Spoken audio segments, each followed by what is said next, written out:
Welcome to USA Stories channel. Enjoy watching. My name is Emma, and I am the last person you'd expect to run away from everything.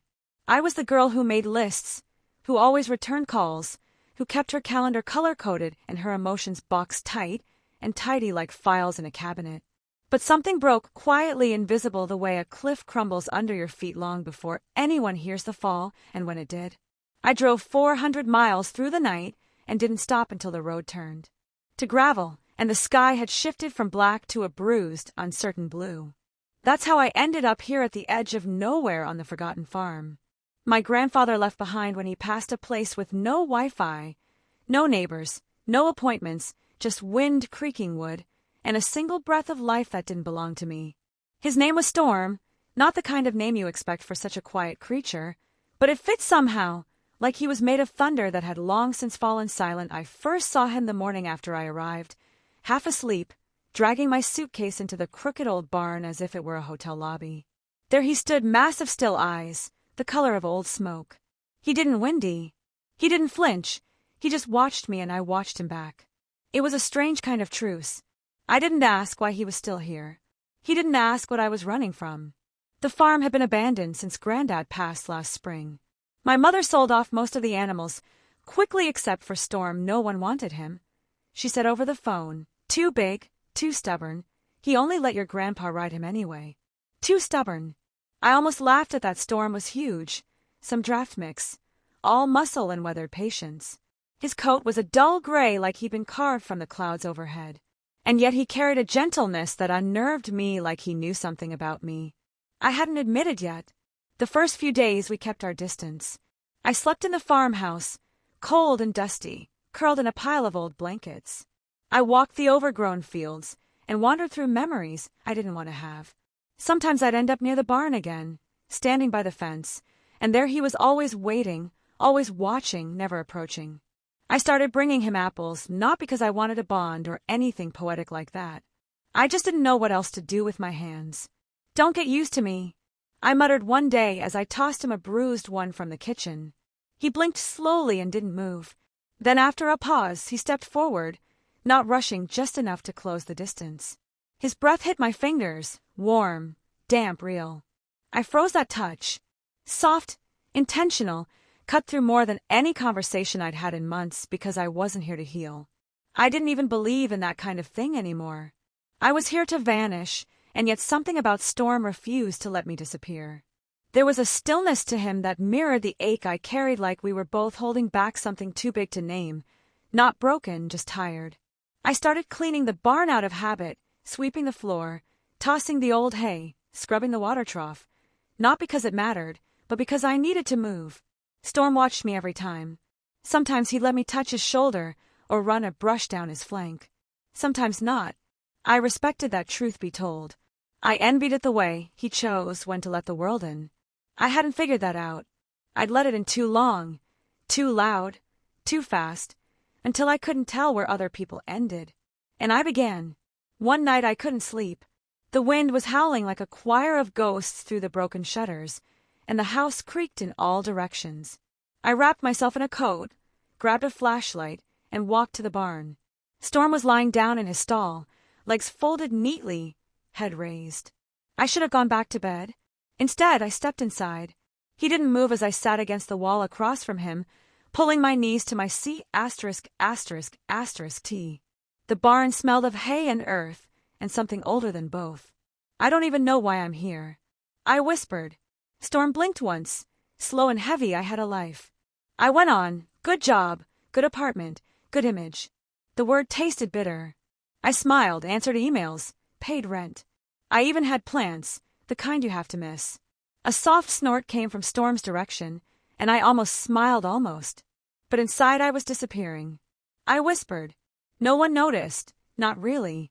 The barn creaked again. Rain began tapping the roof. I stared at the floor. No one saw me slipping, and I didn't want them to silence. Then a sound, hooks, shifting against straw. Storm stood slowly, almost reluctantly. He crossed the stall, deliberate and steady, and lowered his head until his cheek brushed my shoulder. I froze again. It wasn't fear, it was something deeper. The quiet kind of awe you feel when someone chooses to be near you without asking for anything. I didn't move as he eased himself down beside me. Not on me, not yet, just near close enough that I could feel his warmth seeping through the fabric of my coat. His breath stirred my hair. My heart was loud in my C********T. He didn't lie on me that night. Not fully, that came later, but this was the beginning. The first time I let someone see the outline of my pain without pushing them away. Storm didn't need to understand words or stories. He just needed to be there, and for the first time in months, I didn't feel like I had to earn that presence. We sat in silence until the flashlight died and the rain turned to mist, until my body gave in and I fell asleep against the wood. When I woke, he was still there, watching me with those deep, unreadable eyes. Maybe we both had storms inside us. Maybe that's why he stayed. Some people carry grief like a torch. High, bright, visible. Mine was different. I wore it like a second skin, invisible to everyone but me, tight, suffocating. Always there. I didn't talk about it. Not to my mother, not to my friends, definitely not to the therapist. They recommended once, and I ghosted after 3 sessions. But Storm didn't ask me to talk. He just stayed. After that first night in the barn, something shifted. I started coming out more often in the mornings with coffee at sunset when the light turned the fields to fire. Storm was always near the fence, waiting not with need but with presence. It felt like permission to slow down to exist. He let me groom him more regularly. Now I'd stand beside him with a curry comb, working through his thick winter coat. The rhythm was soothing brush, pause, breath. And sometimes as I brushed, I talked not loudly, not dramatically, just small pieces. Things I hadn't told anyone else, like the fact that I quit my job a week before I came here, that I'd woken up one Monday, sat at the edge of the bed and realized I couldn't do it anymore. No scandal, no explosion, just emptiness. I packed a bag, left a note on the counter of my apartment, drove until the city disappeared in the rear-viewed mirror. It felt like failure. Everyone had always known me as the strong one, organized, reliable, smiling, even when things cracked underneath. But strength, I was learning, can be a trap, a disguise you forget how to remove in grief. Grief doesn't knock politely. It seeps in through the smallest cracks, then builds a nest inside you. My grandfather's death had been quiet and expected. He was old, peaceful. He died in his sleep, but it wasn't just losing him that crushed me. It was losing the last person who saw me. He was the one who taught me to ride when I was 10, the one who let me brush his horses long before I could reach the saddles, the one who gave me a space where I didn't have to earn my place. After he passed, the world felt sharper, louder, less forgiving. I hadn't realized how much of my identity had been built in the quiet corners of his barn, and when that was gone, I didn't know who I was anymore. Storm. Those Storms seemed to remember. Maybe that's why he stayed behind when all the other horses were sold. He was older now, his knees stiff in the mornings, his eyes soft with age, but he carried something in him that reminded me of my grandfather. Patience without pity, strength without demand. One afternoon, as I sat in the grass near his pasture, I told him about the moment I realized I didn't recognize myself anymore. It wasn't even something big, I said, pulling at a blade of dry grass. I just caught my reflection in a store window and I thought, who is she? Storm grazed nearby, ears flicking. I used to laugh easily. I went on, used to dance around the kitchen. I loved stupid things, movies with talking animals, glitter pens, cinnamon toast. At midnight he lifted his head and looked at me. I don't even remember the last time I let myself enjoy something. It's like the joy got edited out of my story. I paused here tight. I think I came here because I didn't know what else to do, not because I wanted to find myself, but because I needed to stop disappearing. Storm took a few steps closer, his hooks whispering through the grass. He lowered his head and nudged my arm, not roughly, just enough to break the spiral. It was the kind of gesture that meant nothing and everything, a grounding touch, a reminder. Here now I rested my forehead against his neck. He smelled like hay dust and something old and warm and familiar, and for a moment I breathed without effort. Later that evening, I found an old photo album tucked in a drawer under the stairs. The cover was cracked leather. Inside were photos of the farm years ago. My grandfather, me as a child, a tiny gray foal standing behind me in one shot. Storm. I hadn't realized he'd been here that long. Suddenly it made sense the way he looked at me, not as a stranger, but as someone half remembered. We had history. I'd just forgotten. The next day I opened the back pasture gate and walked with him to the ridge. It wasn't far, just beyond the rise where the trees broke open and the view stretched for miles. He followed without hesitation. We stood there in silence, the wind tugging at my coat. His breath steamed in the cold air, and I felt something I hadn't felt in a long, long time steady. It wasn't happiness, not yet, but it was the absence of drowning. That night, I brought a blanket out to the barn and laid it in the straw. I didn't want to sleep in the house anymore. It felt too far away from everything that mattered. Storm watched me settle down in the corner of the stall. I tucked myself in and stared at the ceiling, listening to the wind outside. I don't know what comes next. I whispered into the dark. I just know I can't go back. There was a rustle of movement, then the soft thud of hooks. I turned my head just in time to see Storm lie down beside me. He didn't touch me, not yet, but he lay close. His massive body curved around mine like a wall against the world, and I let out a breath. I didn't realize I'd been holding the barn, smelled of memory of everything I'd been and everything I might still become. I reached out, fingers brushing his mane. Thanks for not giving up on me. Storm didn't reply. He didn't need to. He just stayed. It started with the wind, not the gentle kind that rustles the trees and plays in your hair, but the howling, furious kind that slams, shudders and shakes windows, that screams like something ancient and angry, trying to claw its way out of the sky. I heard it just after sundown. The first crack of thunder rolled over the hills like a warning, and then the rain came fast, sideways, unrelenting. I was in the kitchen of the farmhouse, washing an apple in the dim light when the storm hit full force. The window pane rattled, and a gust tore open the back door. Before I could reach it, I slammed it shut, heart pounding. Storm, my mind went to him instantly. He hated thunder. Grandpa used to say so, said it made the big horse nervous, made him pace and tremble without thinking. I grabbed my coat, a flashlight and boots, and ran. The wind shoved at me like it wanted me to fall. Rain stung my face, soaked my jeans in seconds. The flashlight flickered once, then died. I didn't stop. The barn loomed out of the darkness like a shipwreck, half swallowed by the night. I pushed the door open against the storm's force and slipped inside, drenched and shaking.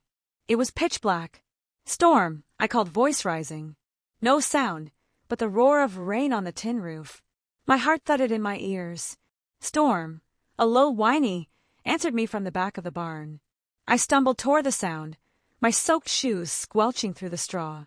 Lightning lit the space for a split second, and I saw him crouched, low, C*******, T heaving, eyes wide. He looked terrified. I dropped to my knees beside him. "It's okay," I whispered, though my voice trembled. "I'm here." Another flash of lightning cracked the sky and Storm jerked, bumping into the stall wall, nearly knocking me over. "It's okay," I said again, louder, now putting my hand on his shoulder. "Hey, I've got you." He snorted, tense under my touch, muscles trembling beneath soaked hair. I didn't know what to do. Didn't know if horses could have panic attacks, but if they could, he was having one. I moved slowly, settling into the straw beside him, back against the wall. Legs folded under me. "Breathe." I murmured more to myself than to him. "Just breathe." I stayed like that for what felt like hours. Let the storm rage around us. Let the fear burn out. At some point, Storm stopped pacing. He came over slowly, carefully, and lowered his head, resting it on my shoulder. His breath warmed my neck, and a low vibrating sigh left his body, and then something I didn't expect. He knelt, one hoof then another, folding his long legs under him until he was lying on the ground. And then he moved closer. So close, in fact, that when he shifted his massive body, he half lay across my legs gently, not crushing, not heavy enough to hurt, just enough to ground me. I froze. His weight was solid, immense anchoring, and I let him stay. I don't know why. Maybe because I needed to feel held too. Maybe because I was tired of holding everything in whatever it was. I didn't move. I leaned back against the wall, wrapped one hand in his mane, and let the storm scream around us. The barn became a cocoon of breath, of warmth, of silence between us. His body over mine was like a weighted blanket for the soul. I don't remember falling asleep, but I remember waking. It was still dark, still raining. Storm hadn't moved aside, rose and fell slowly, rhythmically like the ocean. In a calm after rage, my legs were stiff but not in pain. I moved my fingers through his coarse mane and whispered into the dark. I don't think I can go back. He didn't react, just kept breathing. I miss who I used to be, I said before the world expected me to be everything. A tear slid down my cheek. I miss my grandpa. I miss laughing. I miss sleeping without waking up in a panic. The words came like a flood. All the things I hadn't said. All the pieces I kept buried under. Smiles and small talk and polite emails. I'm so tired of pretending. Storm shifted slightly, only enough to nudge his head closer to my C********T, and I'm scared. I whispered not of a storm, not of being alone, but of never finding myself again, of staying lost, of forgetting how to live instead of just survive. And in that barn beneath a roof, rattling from wind and rain with a 999 horse stretched half across me like he knew I might float away, something in me cracked. Not a collapse. A release. I sobbed quietly into his shoulder, hands clutching his mane, letting years of silent weight rise and dissolve like steam. And Storm, he didn't move, not when I cried, not. When I shook, he just stayed, and for the first time in a long time. I believed I could too.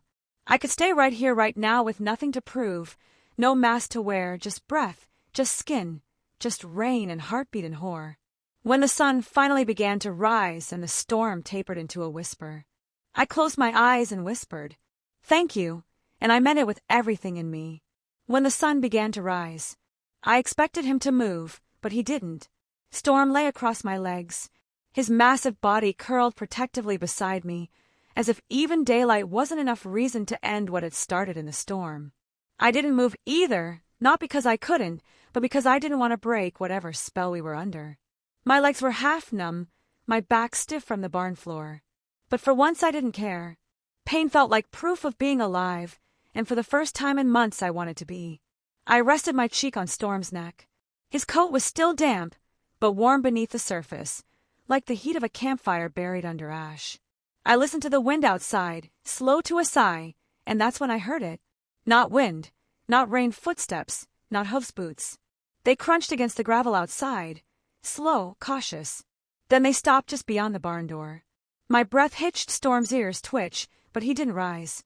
A part of me wanted to call out, ask who was there, but something held me back. A cold knot of instinct tightened in my C*******T.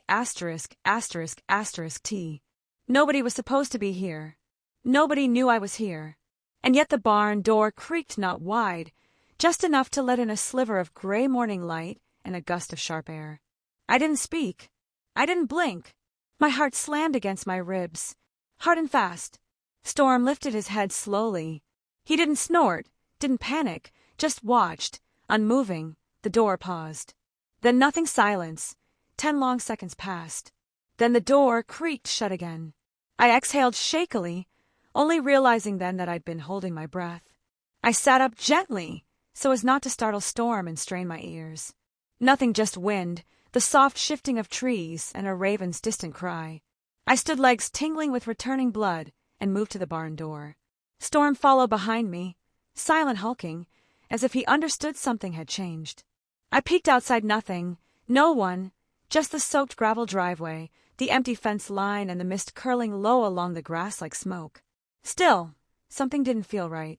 I stepped out slowly, my boots squelching in the mud. The morning was colder than expected, sharp biting. My breath clouded in front of me. I walked around the side of the barn, and there was a boot print. Fresh, deep, not mine. I crouched staring at it. The tread was unfamiliar, larger than my own boots and facing the barn door. Someone had been there and they hadn't knocked. They hadn't called out. They just watched. A shiver slid down my spine that had nothing to do with the cold. I returned to the barn, closed the door behind me and locked it, something I hadn't done once since I arrived. Storm watched me carefully. "You felt it too, didn't you?" I asked, placing my hand on his shoulder. He didn't move, just leaned slightly into the pressure. I spent the rest of the morning unsettled, made coffee with shaking hands, left the kitchen light on, even after the sun had fully risen. The peace of the night had vanished like smoke, but by late afternoon I tried to pull myself back. Storm needed to eat. The barn needed cleaning. The world didn't stop because someone left a footprint. Still, I checked the windows, kept my phone close, and that night I brought a flashlight, a thermos of tea, and a small knife I found in the kitchen drawer with me to the barn just in case Storm was waiting. He didn't lie on me this time, but he stood over me as I sat in the hay, drinking the tea with shaking hands. I didn't speak much. He didn't move much, but I knew deep in my bones that he wouldn't let anyone get near without letting me know. As unease lingered, I kept glancing at the barn door. Every creak made my muscles tense. Hours passed, the flashlight dimmed, and eventually, exhausted from fear and lack of sleep, I curled up in the straw and drifted off. That's when I had the dream. I was 10 years old again, riding Storm across the back pasture. Grandpa stood at the fence, smiling. The wind was gentle, the sky bright, and the air full of laughter. But then something changed. The sky went dark. Grandpa faded into the mist. The grass turned to ash beneath Storm's hoofs, and a figure stood in the distance, faceless, unmoving, watching. I woke up gasping. Storm was beside me, breathing steady. He had laid down again. His body pressed lightly over my legs, just like the night before. I blinked, heart racing. Was it just the dream, or had I woken because something had disturbed him too? The barn was silent. The wind outside had stilled, but I felt it again, that electric awareness, like eyes on the back of my neck. I sat up slowly, careful not to disturb Storm's position. The knife was still in my jacket pocket. I reached for the flashlight. It flickered once, then died. Of course. I closed my eyes, steadied my breath. Storm shifted just slightly, head rising, ears forward. Then came the sound, a soft creak on the barn floorboards near the entrance. Not loud, but enough. I froze. Storm stood up in a single fluid motion, placing himself fully between me and the door. I rose too, heart thundering, one hand still wrapped around the knife in my coat. Silence. Then, just like before, nothing. No knock, no footsteps, just that eerie, unnatural stillness. Storm exhaled loudly, a sound like warning. Then, without being prompted, he stepped forward toward the door. I followed him, breath held. We reached the barn door together. I placed my hand on the lock, counted to 3, and swung it open. Nothing, empty night, mist and moonlight. The driveway empty. No one. But on the ground, clear in the moonlight, another print, this one fresher, closer. I closed the door again, locked it tight, and leaned against it. Breath shallow. Storm stood beside me like a sentry, unmoving. I'm not imagining it. I whispered. He huffed. We stayed there a long time, long enough that my fear began to cool. Not because the threat was gone, but because Storm hadn't left me. Once he stood between me, and danger between me and the dark. And when my legs gave out and I sank slowly to the floor again, he did what I never expected. He lay down again, pressed his weight into my legs, warm and grounding, and this time I didn't cry. I didn't speak. I just let him stay all night, because he was the only one who ever had. When I woke up the next morning, Storm was gone, not far. I could hear him outside the barn, his hooks steady against the gravel, but for a split second, panic flared after everything. After the fear, the silent visitor, the storm. I wasn't sure what I expected, but waking up alone again, it hit harder than I thought it would. I stood slowly, rubbing the stiffness from my knees, and pushed open the barn door. There he was, standing at the edge of the pasture, looking toward the tree line, like he was waiting for something or someone. I walked over quietly. The morning mist clung low to the grass, and the cold bit at my cheeks, but I barely noticed. Hey, I said softly, placing a hand on his neck. He didn't flinch, didn't even look at me, just kept staring at the trees. And that's when I saw it. A figure too far to make out details. Just the silhouette of a person standing halfway down the slope near the gate. Motionless. I froze, the same cold. Instinctual fear from the night before came flooding back. Storm shifted beside me, ears flicking forward, body tense. What do you want? I called out. No answer, just wind. I took a step forward. The figure moved slowly, deliberately, then turned and disappeared into the woods. Gone again. Storm pawed the ground, agitated. I hesitated for only a second before walking down toward the gate. I wasn't sure why. Curiosity, defiance, a need to face whatever had haunted the edge of my safe place. Whatever it was, I had to know. The grass was wet.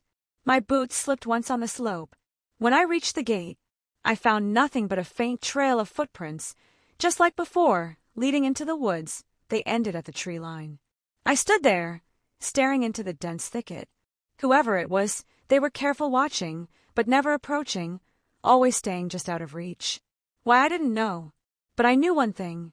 I wasn't going to be afraid anymore. Not here, not with Storm. Later that afternoon, I called the sheriff's office, not to report a crime. There hadn't been one, but just to say what I'd seen to make it real. They promised to send someone by the next day. That was enough for now.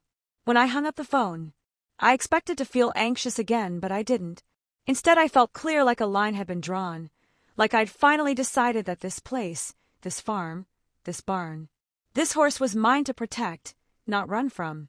I spent the rest of the day fixing things, hammered a loose board back into the fence, swept out the hayloft, tightened the latch on the back gate, even oiled Storm's tack. Though I hadn't ridden in years. Storm watched me the whole time, not needy, not nervous, just there. That night I didn't sleep in the house or the barn. I brought a blanket out to the edge of the pasture and sat under the stars, leaning against Storm's warm side.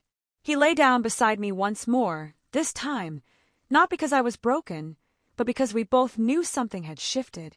We stayed like that until dawn, pain to the sky, and when I stood legs strong, shoulders back. I felt it. I had come home to myself, not just to the farm, not just to Storm, but to a version of me I thought was lost, and I wasn't leaving again. The sheriff showed up the next day. A woman in her 50s named Dira, calm eyes, weathered hands. I told her everything about the footsteps, the prints, the silent figure by the gate. She listened, asked questions, then walked the perimeter with me. She didn't find much, just the old trail, a few fresh scuffs in the dirt, and a rusted cigarette, but near the fence post. She looked at it, squinted, then shrugged. Could be some drifter, she said, or someone from town who didn't know the place was taken again, or someone who did. I said. She nodded slowly. Could be.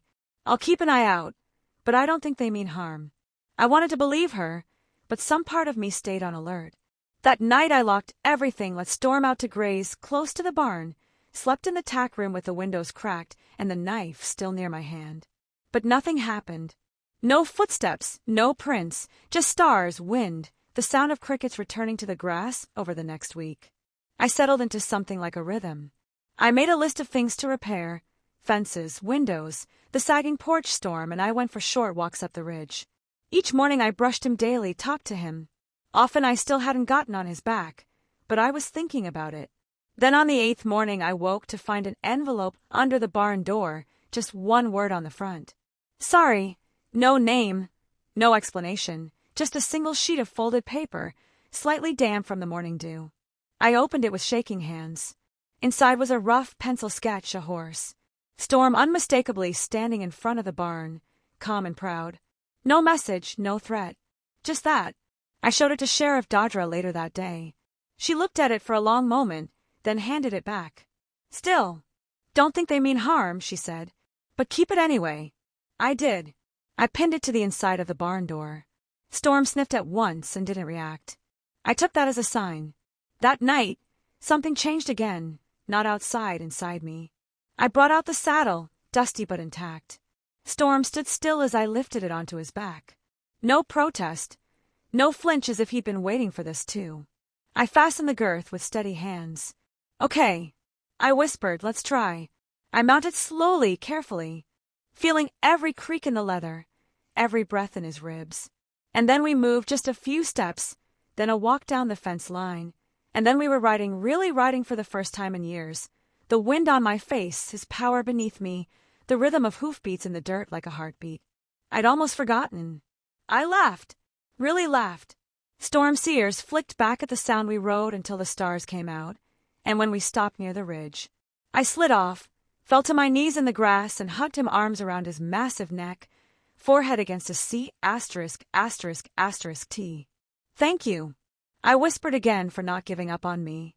He huffed softly, breath warm in my ear. We stood there until the cold sent us back to the barn. I still don't know who left the drawing. Still don't know who watched me from the trees that night. But I stopped needing to know some things. Don't get wrapped in neat endings. Some storms don't pass all at once, but I do know this. He lay on me when I couldn't stand. He stayed when no one else did. And he carried me back to myself. Step by patient step. So yes, he lay on me and I let him stay all night. Because I needed him, and somehow in his own silent way, he needed me too. Leave your opinion in the comments. Don't forget to leave a like and subscribe to the channel. Thank you.